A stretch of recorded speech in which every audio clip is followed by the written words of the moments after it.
इतनी जल्दी क्या? अभी तो मैंने स्टार्ट किया है। तो हेलो साग मैंने तुम देवगुल भाई।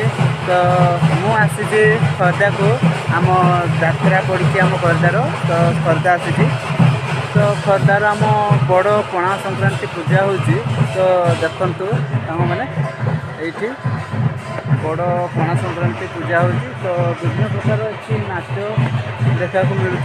तो घोड़ा नाच देखिपे ये तो दूर होगा बहुत देखा मैंने। तो मु पाखक जा सब नाच देखी तो बहुत भिड़ होती चलतु देखा।